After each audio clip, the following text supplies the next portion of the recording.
Let's get hyped. Welcome back for the 2023 edition of the Husker247 HypeCast. I am Mike Schaefer. I work as a host for this game show, talk show, whatever this game is. Show. Hype show. Game show. Yeah, I mean, we could make it around the horn scoring. You know, it could make absolutely no sense. And two of you could go into a final battle where we just go directly into your little squares. If people are watching this on YouTube, we could really pull this thing together. You know, if we had a producer and someone to run things behind the scenes. Just an idea. You're awarding the points in this scenario. Okay, I'm Tony Reale here, and that makes you. I don't know. You want to be Woody Page or? I don't think I want to think be of who Woody else. Page. Kevin Blackstone, Tim Calishaw. You guys get a pick who you're going to be. This is going to be the best cosplay ever. Yeah, I always like Tim Calishaw. Yeah, I'm in on Tim Calishaw. Bruntz is going to be Bob Ryan. He's just going to be angry up in the right-hand corner, telling people it's better in the old days. Yeah. Talking about the Celtics. Just get everything back to Red Auerbach. Yeah. All right. Well, that's enough of that. It's Husker football season. It is game week. Nebraska plays Thursday at Minnesota. They open the season once again with a conference team, fourth straight year in a row. They have lost the last three. They have been on the road for all four. So this has been how life has started for Nebraska. It makes no difference if it's Scott Frost or Matt Rhule. You're starting on the road in conference, but this time it's on a Thursday night, and Nebraska takes on Minnesota. All right, let's just dive right into it. There's a lot that we're going to cover here today. We're going to start on the offensive side of the ball. We have Michael Bruntz, Brian Christopherson, special guest Connor Happer, who you should know because he's pretty much been the special guest for the first game of the season each of the last 3 years, and so he is here again. So on offense, Connor Happer, I'm going to give you the difficult one. What is it reasonable to expect of Jeff Sims on Thursday? I have a little something for Jeff Sims in oddly specific predictions. Oh. But I think, as most are going to say, I like that you gave me the first crack at this, by the way, too, because I think a lot of people think pretty similarly about how this game is going to go. But it's going to be a situation where there might be a little feeling each other out in the first, half or so. And I don't think Nebraska will probably I don't think it's going to be a situation where they're going to try and make a statement right out of the gate and say, here's what we're going to take a deep shot right out of the gate or something like that. Now I think they'll try to establish what they do and try and do what they want to do. So for Sims, it's don't turn the ball over like that. That would be pretty much it. They probably won't put the ball in the air too many times. I'm really curious to see what they get into some third and longer situations, 8+ or something like that. Like what is the go-to in those deals? But no, I think for Sims, it's game management, which is an interesting position for him because we haven't really seen him do that over his collegiate career so far. But don't turn the ball over. Don't lose the game in the first half. And Rhule's talked about it a lot. Like if they get into a situation where their back's up against the wall in the first half, how are they going to sort of respond to that? And if they do make a mistake, and if they do turn the ball over, how do you respond from that? Right away, it's going to be put to the test because that's how it works in a football game. So I think for Sims, it's just try and keep everything under control, and it's more about the run game and try and getting things established there. Brian Christopherson, a lot has been made this offseason about Nebraska's offensive line, about its running back room. These two things need to work in conjunction. What are you expecting out of the running game on Thursday night? Matt Rhule's talked a pretty big game about his running backs. I expect patience. I expect them. Patience from us? No, that's not going to happen. No, not from us. Well, from some of us. I don't know. I don't know how the general public's going to react. Though. Yeah, I would say the GP. There'll be some impatience there, but I think Rhule and this staff are going to, even if there's a series or two early on where Minnesota's flying around, it's 3-and-out. I think they're going to keep pounding the ball, and the key to me is going to be. It feels like the last few years there's been way too many negative plays in the run game where it's either 2nd and 10 or a 2nd and 11, 2nd and 9, if you want to count that toward that too, where I'd like to see that shift, at least where we're sitting there at halftime and you're thinking, you know what, even on the runs where it's not like an explosive player, they're not tearing it up. It was 2nd and 7, it was 2nd and 6, and you feel like Nebraska is playing a good down and distance game, because I think ultimately Rhule knows how good Minnesota has been on third downs. They're the type of team that excels on both sides of the ball in those situations. So Nebraska is going to have to beat Minnesota at their own game, and that's going to mean this is going to be one of those 3rd and 3, 3rd and 4, who can convert the most type of games. And a big part of that is what you do running the ball in 1st and 2nd downs, at least getting yourself into that position to be successful there. Bruntz, a lot has been made about Nebraska's wide receiver situation. We don't know the full status of Marcus Washington, Billy Kemp, Isaiah Garcia Castaneda, Alex Bullock, and a lot of questions. What are you expecting out of the passing game, and how involved do you expect the tight ends, Nate Borkercher, Thomas Fidoni, further down the line? How involved do you expect the tight ends to be in the passing game on Thursday?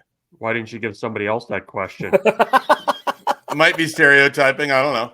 Yeah, a little. The guest usually gets the most exciting thing, and then I go to yeah. BC for the running game, and then you go back to the well. Yep, yeah. I get it. No, very involved. I think when there was kind of the shift mid-fall camp about how much the freshman wide receivers needed to be ready to go, I think part of that was the fact that Alex Bullock came on.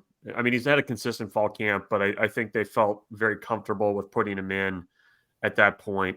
Ty Hahn, part of that group too. But I think, to your question, that they are going to do a lot of multiple tight end sets.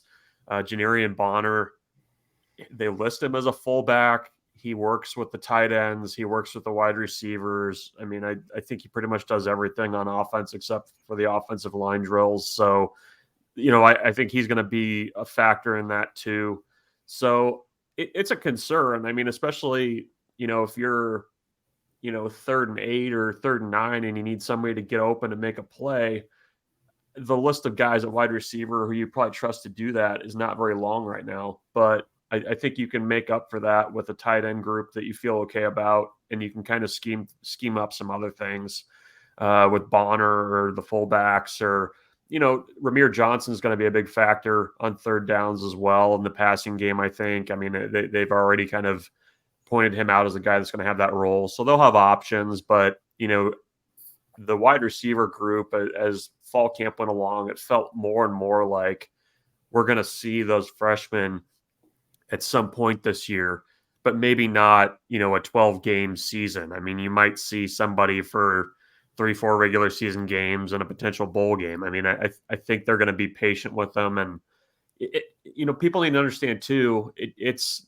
a pro style offense, and wide receiver is actually one of the more difficult positions to get on the field early in that style of offense. So maybe the light comes on week 3 for somebody. But I think week 1, it's okay in week 1, given the type of game that I think it's going to be, with a lot of running the ball, a lot of, hand-to-hand phone booth type blocking. So I don't think that's a huge concern for this one. We'll move through this kind of quickly. Who is the player that you are most excited to see on offense, Michael Bruntz? Jeff Sims, I think. I mean, I think that's an obvious one. I mean, you kind of know what he was able to do at Georgia Tech. I'm eager to see what he looks like in a little bit of a different offense. So a lot is going to depend on him being efficient, like I think Connor said, limiting turnovers. And, he has, they believe, an NFL style arm. He's got, the ability with his legs to really make things tough on defenses. So I'm eager to see that in a game and kind of how that plays out. It's been, I would not put Casey Thompson in the dual threat quarterback column. But it'll be nice to see a guy that can run around a little bit back there, in my opinion. BT, are you more excited to see the running back room or the wide receiver room on Thursday night? That would be a tie, honestly, but I guess Gabe Ervin, just to see that he would live up to sort of the offseason billing as coaches have seen him and what that looks like in a game. But honestly, I know we always go to the skilled guys on this, but Ben Scott and Nuri would be my answer almost, as far as just like, 40% of your offensive line that wasn't there a season ago. And are they moving people inside? Does Ben Scott have command on in a road environment when there's noise and stuff like that? And just how that looks in the middle of that O-line, I think is going to be pretty interesting. Yeah, BC jumping ahead in the questions. As Oh, Connor my bad. Hampers My bad. was about to get the offensive line related question there. Connor, what offensive lineman are you most excited to put eyes on Thursday? Well, I mean, Scott and Newell, and then there's the guys who, haven't been great throughout their collegiate careers, like Ben Hart and Corcoran. Like, what is the fit? I think we've seen some of the physical differences a little bit in camp and how they're sort of moving around, but you don't know how it all works until they play. So, Turner Corcoran, and then there's the sort of lingering Teddy Prohaska question as well. So, Nebraska's tackles would be a good place to go with that one. I was going to single out another guy. How about Billy Kemp? Like, we've heard, he got the single digit number. Can he be like the safety net, of this offense along, and you pair that along with tight ends who I wouldn't necessarily call Kemp like the playmaking, game breaking type of wide receiver, but is he the right fit for this offense to be sort of the number one receiver and a guy who's really steady and reliable? Like, think Jordan Westerkamp on third downs and stuff like that. Like, that's sort of exciting to me. Wearing, by the way, the same number, I believe, as Jordan Westerkamp. So there you go. Look at that. All right. We're going to move over to the defensive side of the ball. I think the more interesting aspect of Nebraska football, I'm sure there might be some agreements here amongst the panel, and we'll start with Brian Christopherson. What grouping, defensive line, linebackers, safeties, do you think has the strongest potential to be the kind of the backbone of Nebraska's defense this year? It's a secondary. For week one, I feel the most confident about the linebackers, but for as the backbone of the season, I think it's a secondary if that safety combination of Singleton and Omar Brown takes off and has chemistry. I mean, obviously, they're through the roof about what Singleton can do. And I mean, the last week or two, a buzz about him has been pretty phenomenal, really. I mean, I think some people thought he might have a shot at starting, and he's gone from that to a single digit guy to you can tell he's one of Rhule's favorite guys and just the way he goes about things. And I think Rhule clued everybody into an important storyline this week and going forward early in this season with Omar Brown when he was talking about the secondary, and he said how he's been a splash play guy. He's done some of that. It's just about, can that consistency come together? And it sounds like he has been, doing what he needs to in that regard of late. But that's going to be the big thing. Because you guys know, like, if you have that breakdown with your safeties in a game like this, we saw it against Northwestern in week 0 last year, remember? And I think Omar was honestly part of that. It was Omar, yeah. Yeah, whereas there's one play out there and it ends up being a 40-yard layup for a touchdown or whatever. So, I mean, that's where those guys have to be really dialed in their first game like this. And it's not an easy opponent to necessarily do that against, because I do think Minnesota can lull you to sleep and then really test how much your safeties are paying attention or dialed in at times. So that's going to be a big key here. Bruntz, we've seen the 3-man front here recently at Nebraska. What do you expect it, or how do you expect it to look different with Tony White's iteration, with a lot of the same pieces and guys like Nash Hutmacher, Ty Robinson? We've seen Blaise Gunnerson before. There'll be some new ones sprinkled in, but what differences are you expecting to see out of the defensive line?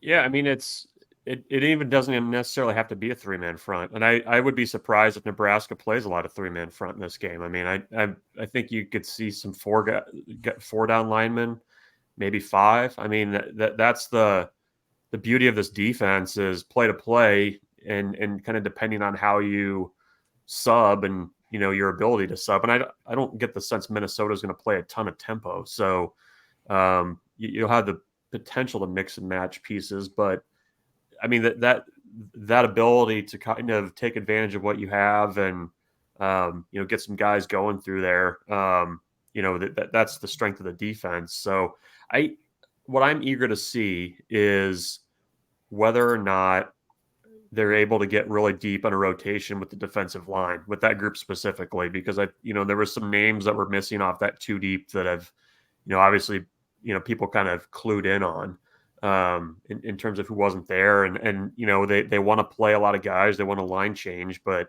I don't know that they're necessarily at the point to do that right now. And like I've kind of been saying all offseason, the biggest question in my mind about the defensive line is not the top guys. It's, 5, 6, 7, those guys, and whether or not you can rotate them in. Happer, one of the things that Tony White inherited when he took over as defensive coordinator is a veteran linebacker room. What do you see from guys like Nick Henrich and Luke Reimer in this defensive formation? And then, of course, John Bullock, too. He's another guy who had a great spring and followed it up with a big fall camp. He's a single-digit player and is expected to rotate in. I think Luke Reimer is probably, he's had a productive career already when healthy. He's probably one of the guys who maybe stands the most to gain by the defensive sort of shift in philosophy. Like, I just think it fits him really well. We, as Schaefer and I sort of dubbed him Blur Reimer back when he was, he got on the field and it was boom, he just shot at somebody. And I think, he can get back to a little bit more of that. It fits him well. It's read and react and it's go. So I think he's probably one of the people who stands the most to gain.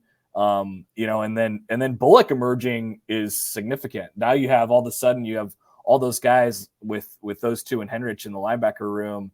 And then, all the guys that are in the mix at that jack spot that can really play, I think, on defense. So I am most excited, I think, to see Luke Reimer on the defensive side of the ball. I just think it's a perfect setup for him if it's a perfect fit. And I'm really, really high on his stock this year. I know he's been a really productive player throughout his career, but I think he only, stands things to gain based off of what they did in the defensive shift over the offseason. Coming back around, Happer, what defensive player are you, what defensive newcomer are you maybe most excited to put eyes on at this point in time? Yeah, there hasn't been as much talk as I thought there would have been about a guy like MJ Sherman, coming off the spring, where, I think he really kind of established himself a little bit in that defense, and now there kind of hasn't been quite as much talk about him. Where does he fit in? What does he do? I mean, there's just a lot of guys in the mix sort of at that spot. So, I mean, I expect a lot of them to be on the field. I mean, we haven't seen a steady diet of Nash Hutmacher yet. I'm excited to see what that sort of looks like for him up front. And Singleton is a guy that we could fit into that category as well. I mean, I was blown away by what Matt Rhule had to say about Deshaun Singleton. That kind of came out of nowhere over the last couple of weeks here. So there's a few, even though the last two there aren't necessarily newcomers. And then we'll see our fair share of, I think, Chief Borders and guys kind of that ilk as well. Maybe it's a crowded secondary. But it sounded like Ethan Nation was making like a bit of a run there toward the end of fall camp. Maybe he works himself in the back end a little bit too. But I think they, in a big picture, they found, I think they were looking to find probably 25 guys that could play on defense. It sounds like they found about, 20, 22, 23, which, I think is a pretty good setup for what they're trying to do this year. BT, the general public always wants to know about the pass rush. Who do you think can provide that for Nebraska in this 2023 season? Is there anybody that you think could get off to a hot start on Thursday? Yeah, you hope to see it somewhat from that jack position, whether it's Sherman, a Chief Borders. We'll see how much Jamari Butler is. It sounds like he got dinged up a little bit throughout camp, but that's a spot where I think you need some of that production. I'd love to see it come, for a defense that you hear offensive players talk about going against it, and they say it can come at you from every angle. You'd love to see the linebackers like Reimer and some of those guys, I think, get more involved in the TFL and sacks game too.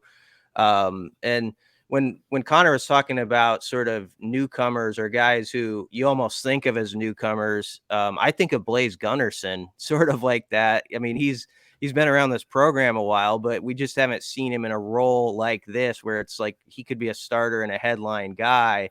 And you'd love to see him and Ty Robinson sort of get some stuff done behind the line of scrimmage and make some negative plays for Minnesota's offense. So I think Blaze is a really interesting guy that sometimes he can get glossed over and he's not the first guy you think of. But if a player like that really comes around, it's going to do wonders for this defensive line and defense as a whole.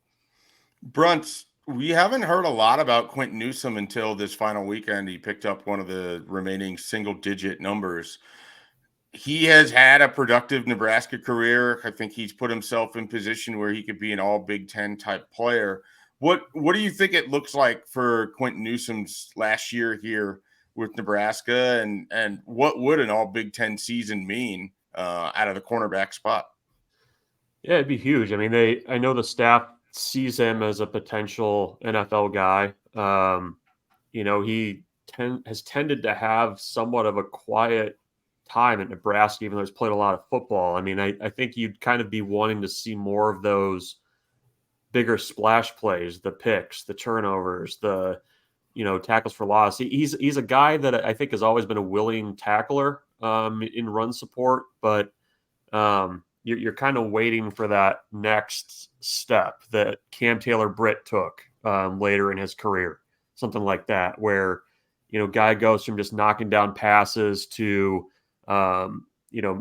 actually making plays, and they're going to want to play a lot of close games. It's going to be a lot of turnover margin type games, and having a veteran guy out on the edge. I mean, we kind of forget about him almost, I feel like, but I know there's a lot of confidence over there in what he can be.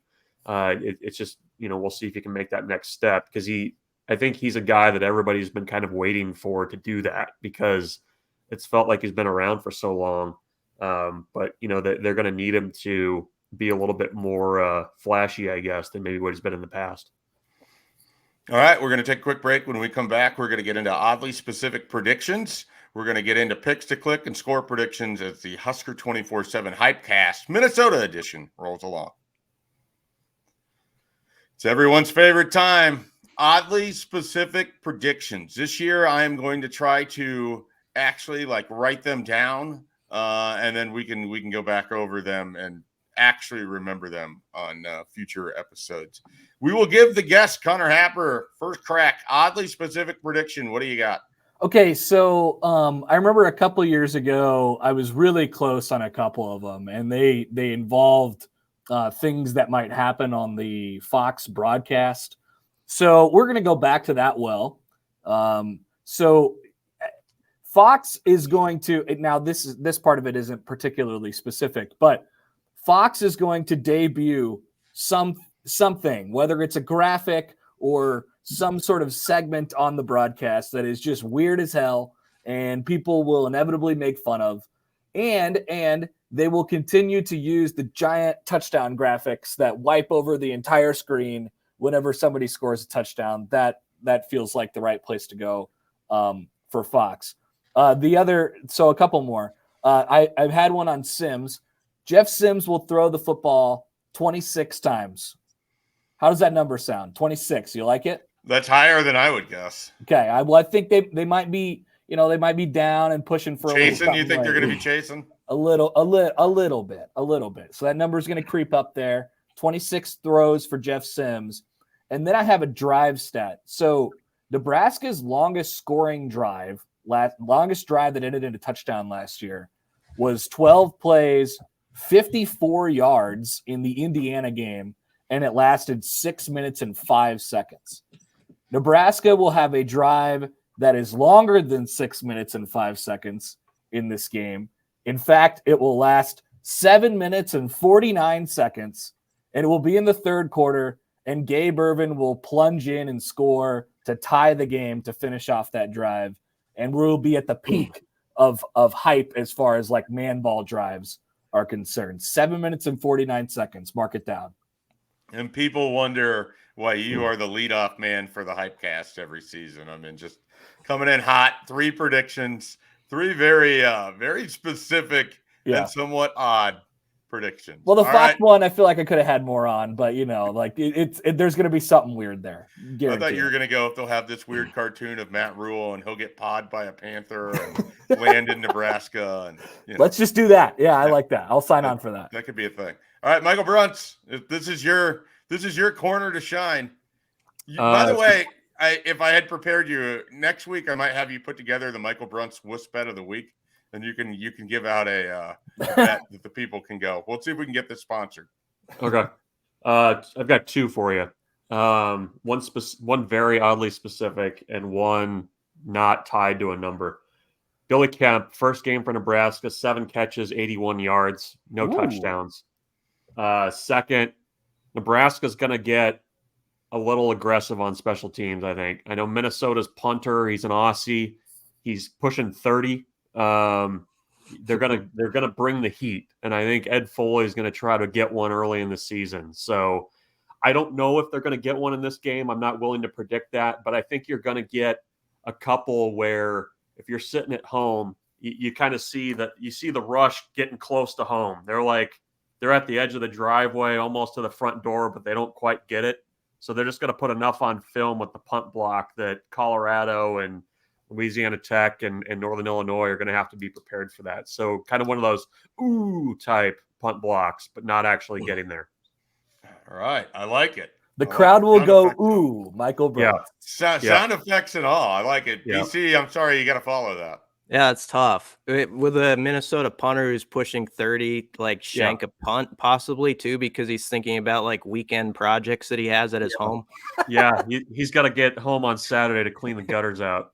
Yeah. So. Winterize that mower up there. Yeah. Okay.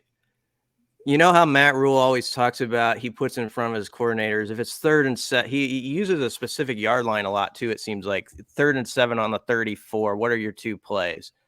On a 3rd and 7 from the 34 of Minnesota, Nebraska is going to score one of their touchdowns when Sims hits Isaiah Garcia Castaneda, who shakes a defender. You know, it's like a guy's in position to maybe make the tackle, but he gives him the little dance step, and there he goes down the sideline. That'll get a ooh. Yeah, for a touchdown. Changing the script from last year when he had some nice moves, but there was the fumble that was in question. So that's going to happen.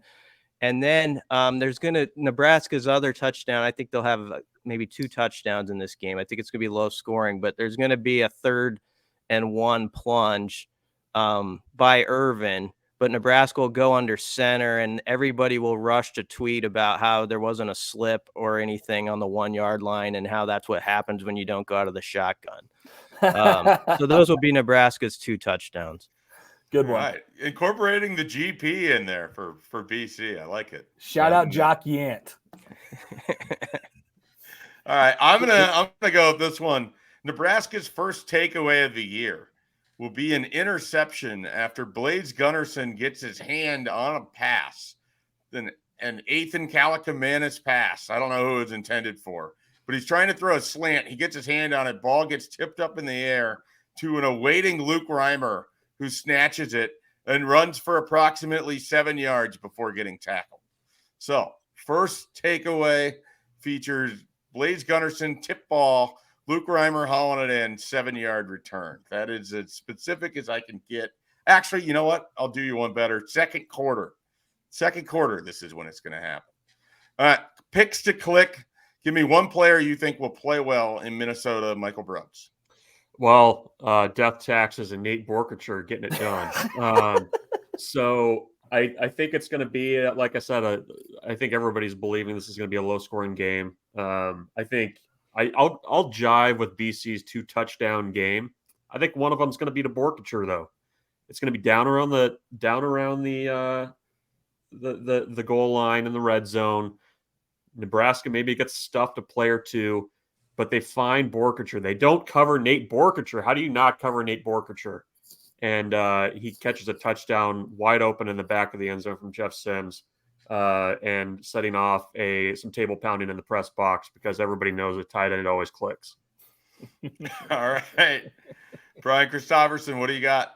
I'll pick to click Nash Hutmacher. I'll buy on all the offseason growth he's made, and I think he'll have a play or two where it's like a 3rd and short type of situation and he blows something up, sort of like where you started to see it from, I always say, Damian Daniels a few years ago. I think we'll start to see that from Nash, and I think he gets it going this week in that regard. Okay. I am going to go with Billy Kemp. I think Billy Kemp has a nice day. Leads the team in receiving, which is going to be, somewhere around like 75 yards. But he has several important first down catches to help move drives along. Score predictions. We got to go through this relatively quickly here. I'll get mine out of the way. I like Nebraska 17-14 winning to start the Matt Rhule era. It's going to be low scoring. It's going to be ugly, and Nebraska is going to be 1-0. Michael Bruntz. I'm going to – first games are tough. I'm going to give Minnesota the slight edge at home. It's going to be 25-22 Minnesota. I think that Nebraska somehow wins the turnover battle. Nebraska coming into this game, I believe, 14-2 all time in August, 9-2 in games on Thursday since World War II. I think they drop this one, unfortunately, in a very close game, but fans feeling good going into Colorado the week after, but I think Minnesota just nips Nebraska late. BC, what do you got? I think this is a 50-50 game, but the thing with openers is we always do these predictions about the whole season, and in the summer and stuff, and you pick what's a win and loss, and I've always kind of had this one as a loss, so I feel like I have to hang with that for now. It's going to be 23-20 Minnesota is the score I have. But if they do what Bruntz says and Nebraska actually goes plus in turnover, I actually think they win the game. It's just a question to me if they can do that. All right. Happer, what do you got? Schaefer, great job by you. You're the one who's going out on the limb. The rest of us are sitting around. And so Bruntz had 25-22, BC had 23-20. I'm just going to go ahead and split the middle right there. 24-21, Minnesota wins. I had it written down. By the way, didn't get a pick to click, but I had a whole thing about Luke Reimer earlier, just setting the stage. That's my pick to click, and I'm going to piggyback. Oh, did I skip you? Did I skip you? Yes, you skipped me. Oh, no. Very shamefully. And I'm going to piggyback off of the Mike Schaefer interception, oddly specific prediction, and go right on there with Luke Reimer as well. But Nebraska loses, but there's optimism abound at the end of a Thursday night heading into your long weekend. All right. Well, the HypeCast returns. One of us thinks Nebraska wins. 3 think Nebraska falters. We'll see what happens. Everybody check out everything going on at Husker247.com. We'll have plenty of coverage of the game. Be sure to listen to the Connor Happer Show that you can catch every day between 10 and 2 on 1620 The Zone. Connor, thanks for coming on. Thank you, guys. All right. For Connor Happer, for Michael Bruntz, for Brian Christopherson, I'm Mike Schaefer. We're Husker247. We'll catch you next week.